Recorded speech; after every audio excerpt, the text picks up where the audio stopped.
कैसे हैं आप सब लोग। आज जाना था मुझे जोधपुर से बीकानेर, क्योंकि एक छोटा सा काम था 10 मिनट का। उसके लिए घर वालों ने मुझे इतना ट्रेवल कराया। वो काम मैं आपको लास्ट में बताऊंगी।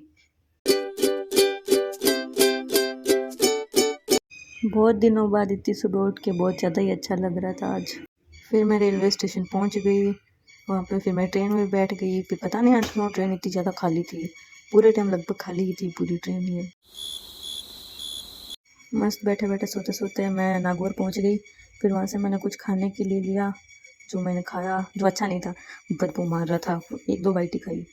फिर किस किस को ऐसा फील होता है, मुझे ऐसा बहुत फील होता है कि मैं अपना फ़ोन वैसे बाहर फेंक दूँ, फिर मैं चैन खींच पाऊँगी क्या।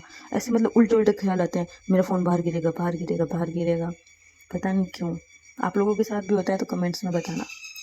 फिर हमारे ट्रेन ने दी सामने वाली ट्रेन को जाने के लिए जगह।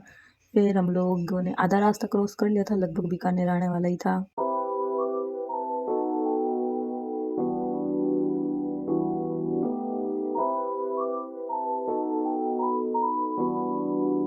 इतना इंतज़ार करते करते बीकानेर आ गया था और बाहर मैंने भाई को पहले ही बुला रखा था, तो वो लेने आ चुका था। तो फिर मैं बाहर चली गई। फिर हम घर के लिए हो गए रवाना। बहुत टाइम बाद वापस आके बहुत अच्छा लगता है खुद की सिटी में।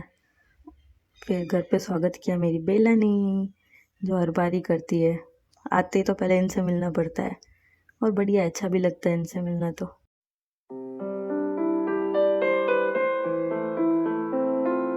ये मेरा दूसरा रोमी। ये पता नहीं इसकी तबीयत बहुत दिनों से ख़राब है। मैन इसी का ही काम था, इसी के लिए मैंने इतना ट्रैवल करके आई हूँ, क्योंकि इसकी तबीयत और बहुत ज़्यादा ख़राब थी। तो ये बाकी किसी के साथ जाता नहीं है चेकअप करवाने, तो मेरे को ही लेके जाना पड़ रहा था। तो फिर मैंने जाके इसका चेकअप करवाया था।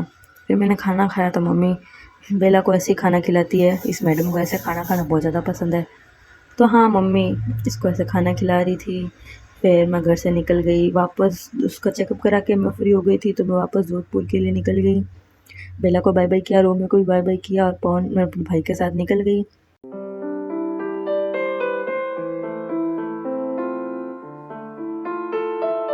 बीकानेर में बहुत ही ऐसे पुराने टाइप के घर बने हुए हैं, जो ऐसे लगभग पहले बीकानेर में ऐसे ही घर थे, सुंदर सुंदर। और भी बहुत जगह थी, पर रास्ते में तो बस इतना ही है, तो मैंने इतने रिकॉर्ड कर लिया। और ऐसे ऐसे दरवाजे भी बहुत ज़्यादा बने हुए हैं बीकानेर में, बहुत सुंदर है।